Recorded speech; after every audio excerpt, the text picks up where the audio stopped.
आज हम उस दिवस को नमन करते हैं जो इतिहास में स्वर्णिम अक्षरों में अंकित है।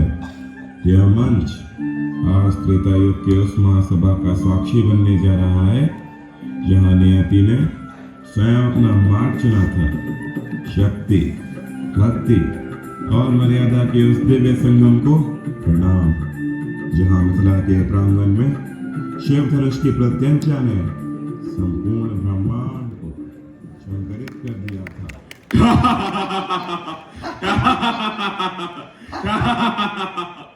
अरे देखो इन भुजाओं का बल तो देखो। कल तक जो धरती जीतने की बात कर रहे थे, आज उनसे लकड़ी का धनुष नहीं उठ रहा। यही है तुम्हारी वीरता, यही है तुम्हारा बल। हंसिए जी, भर के हंसिए, क्योंकि आज मिथिला के आंगन वीरों से नहीं बल्कि कायरों के उपहास से भरे हैं। यहाँ कोई राजा नहीं, केवल मिट्टी के पुतले खड़े हैं जिनसे महादेव का एक धनुष तक नहीं डोलता। रुक गए, मौन हो गए, शांत हो गए, रुक गए ये उपहास तुम्हारे। आज मेरा हृदय रक्त के आंसू रो रहा है। मेरा ये भ्रम कि पृथ्वी वीरों से भरी है आज पूरी तरह से टूट गया। मैं यहाँ भी देख सकता हूँ, यहाँ देव और दानव दोनों मनुष्य रूप धारण करके आए हैं, परंतु सत्य बल का अभी तक परिचय मुझे किसी ने नहीं दिया। धिक्कार है तुम्हारी निष्फल भुजाओं पर मुझे। ये राजाओं, अपने ये मुकुट फेंक दो अपने ये मुकुट। आज ये सिद्ध हो गया, ये धरा अब वीरहीन हो चुकी है। स्वामी, काश ऐसा दिन न देखना पड़ता। काश इस सभा में कोई ऐसा वीर होता जो इस धनुष को उठाकर मेरी बेटी सीता का भाग्य सजा पाता। क्या मेरी सीता को अब यूं ही गुआर कहना होगा? क्या कोई यहाँ पुरुष नहीं जो मेरी सीता का वर बन सके? क्या यहाँ कोई ऐसा पुरुष नहीं जिसमें बल हो इस पिनाक की प्रशंसा चढ़ा देगा? हे राजाओं, जाओ जाओ, लौट जाओ अपने ये राज्य। महाराज, रघुवंश के शौर्य, इक्ष्वाकु वंश की मर्यादा की उपस्थिति में ऐसा अनुचित वचन। जहां रघुकुल का एक भी युवक खड़ा हो, वहां की पृथ्वी को वीरहीन कहना मेरे भ्राता के बल का अपमान है। हम इक्ष्वाकु वंशज हैं। वीरता और सत्य हमारे रक्त की धारा की तरह प्रवाहित होती है। जिनके वचन मात्र से पत्थर पर लकीर खींच जाए, उस पराक्रमी का ऐसा तिरस्कार। हे जनक राजा, अनुचित वाणी का प्रयोग ना कीजिए। जब तक ये लक्ष्मण जीवित है, इस आर्यवत की वीरता पे प्रश्न उठाने का दुस्साहस कोई नहीं कर सकता। मुझे आज्ञा दीजिए भ्राताश्री कि मैं इस सभा में, क्षमा कीजिए भ्राताश्री, पर मैं आपके विरुद्ध एक भी शब्द न सुन सका। आपके अपमान ने मेरे हृदय की अग्नि प्रज्वलित कर दी, इसलिए मुझसे ऐसे वचन निकल गए। लक्ष्मण, अपने स्थान पर विराजमान हो जाओ। समय आने पर वीरता स्वयं अपना परिचय देगी। समय शुभ जानी, बोले अति सने मैं बानी। राम, उठो। जनक का धैर्य समाप्त हो रहा है। शिव धनुष की प्रत्यंचा चढ़ाओ और इस सभा को दिखा दो। जहाँ सत्य होता है, वहाँ असंभव कुछ भी नहीं। जो आज्ञा गुरुदेव। जी जी, वे धनुष कोई खिलौना नहीं, साक्षात पर्वत है। बड़े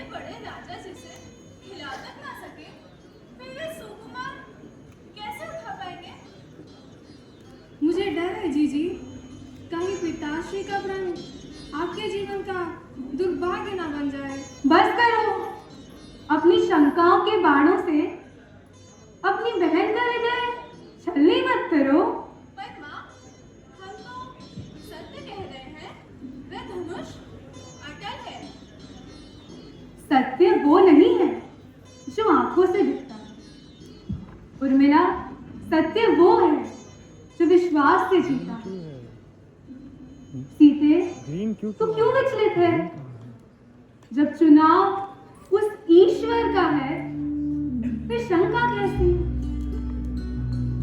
हे त्रिपुरारी, हे महादेव, आप तो अंतर्यामी हैं। मेरे मन की दुविधा और मेरे हृदय की पीड़ा दोनों ही आपसे छिपी नहीं है। पिता की प्रतिज्ञा और मेरा भाग्य आज उस पिनाक की डोरी पर टिका हुआ है। मेरी लज्जा और मेरे पिता की मान की रक्षा करे प्रभु, रक्षा करे प्रभु। जो उचित हो वही हो, पर मेरा मन कहता है कि वो उचित राघव है।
करने का दुस्साहस किया है।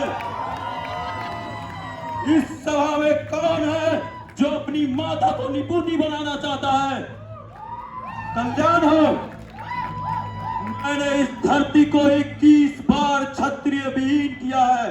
जिसने भी मेरे आराध्य के धनुष को भंग किया है, तुम सब उसे मेरे समक्ष लेके आओ, वरना इस सभा में उपस्थित सभी का सर धड़ से अलग कर दूंगा। कौन है वो शिवद्रोही? मैं उसे मृत्यु दंड दूंगा। बोलता क्यों नहीं जनक? किसकी मृत्यु मुझे करना आई है? बोल, वरना जहां तक तेरा राज्य है वहां तक की धरती को तहस नहस कर दूंगा। एक धनुष क्या टूट गया, उसमें इतना क्रोध? हमने तो बचपन में कई धनुषा तोड़ दी, तब तो किसी ने क्रोध नहीं किया। मूर्ख बालक, होश में बात कर। विश्व भर में सम्मानित महान शिव धनुष को छोटे बालकों के धनुष के समान समझता है। ये वो शिव धनुष है जिससे शंकर ने दिप्राही का वध किया था। ब्राह्मण देवता, आपको धनुष और धनुष में फर्क दिखता होगा। हम क्षत्रिय हैं, धनुष बाण से खेलना तो हमारा नित्य कर्म रहा है। हमारे लिए सभी धनुष एक समान होते हैं। लगता है तुझे अपने प्राणों से मोह नहीं रहा। मुझे मोह है कि नहीं, परंतु आपको इस पुराने धनुष से अधिक मोह दिखाई देता है, जिसके टूट जाने पर आप बच्चों की तरह बिलबिला रहे हैं। रघुवर ने तो इसे हाथ लगाया और ये टूट गया, इसमें उनका तो दोष नहीं। लगता है तू अपनी माता को निपुति बनाना चाहता है। मैं तो तुझे अब तक बालक समझकर जीवित छोड़ रखा था। मैंने भी आपको ब्राह्मण समझकर आप पर हाथ नहीं उठाया। हमारे कुल में ब्राह्मण की रक्षा की जाती है, उनका वध नहीं। कदाचित तूने मुझे एक वेद पाठी ब्राह्मण समझ लिया है। मैं क्षत्रिय कुलनाशक बाल ब्रह्मचारी परशुराम हूँ। मैंने इस धरती को अनेकों बार क्षत्रिय विहीन करके इस पृथ्वी को ब्राह्मणों में दान कर दिया है, और इस फरसे से मैंने अनेक सहस्त्र बाहुओं की भुजाएं काट दी है। और यदि आज आवश्यक हुई तो तुम्हारे लहू से भी इस फर्शे का प्यास बुझा दूंगा। आप बार बार मुझे डरा रहे हैं तो ऐसा लगता है कोई बालक फूंक मार के पर्वत उड़ाने की चेष्टा कर रहा है। ब्राह्मण देवता जो वीर होते हैं वो अधिक बातें नहीं करते। ये तो कायर पुरुषों की निशानी है कि अपनी आन में बड़ी बड़ी बातें बगाड़ते हैं। विश्वामित्र, यदि सुदंड बालक की रक्षा चाहते हो तो इसे मेरे नजरों से दूर ले जाओ। आप आंखें बंद कर लीजिए प्रभु, मैं दिखाई नहीं दूंगा। आश्चर्य है, मेरे कुठार के सामने आकर भी अब तक जीवित कैसे बचा। मुझे भी आश्चर्य है कि मेरे देवतुल भैया को मृत्यु दंड देने की बात कोई मेरे सामने करे और अब तक मेरे बाणों से बचा रहे। लक्ष्मण,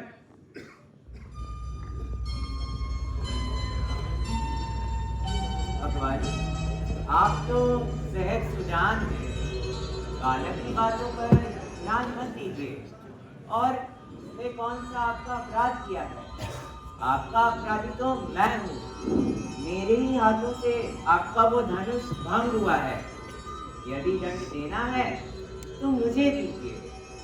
मुझे अपना दास समझकर उस पर कृपा कीजिए या मुझ पर क्रोध कीजिए या मेरे प्राण हर लीजिए।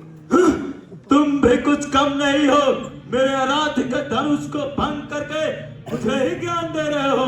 तुम समझते हो अपने आप को राम कहने से परशुराम का भी सामना कर सकते हो तो उठाओ शस्त्र और युद्ध करो। मैं तुम्हें निहत्था नहीं मारूंगा, वीरोचित मृत्यु का अवसर दूंगा। भगवान आपसे तो हारने में भी मेरी जीत है। विप्र वंश के अस प्रभुताई अभय हो ही जो तुम्हें ही डराई।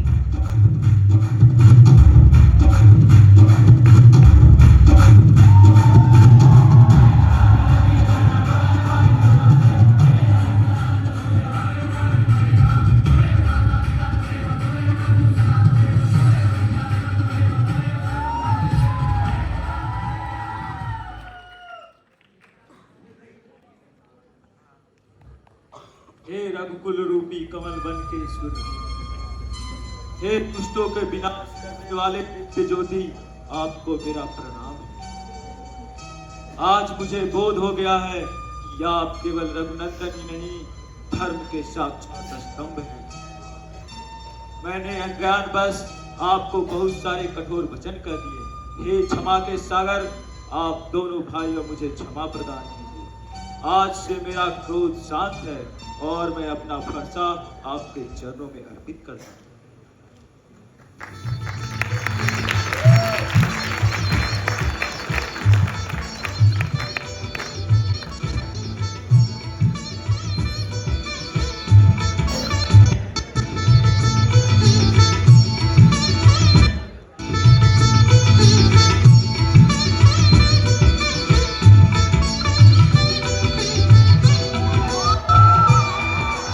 इस प्रकार अहंकार का समापन हुआ और मर्यादा का प्रकाश संपूर्ण सभा में व्याप्त हो गया।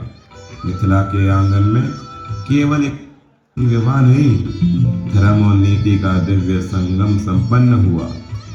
आकाश से पुष्पों की वर्षा हुई और पृथ्वी ने स्वयं इस पवित्र मिलन को आशीर्वाद दिया। त्रेता युग का यह दिव्य क्षण सदा के लिए इतिहास के हृदय में अंकित हो गया।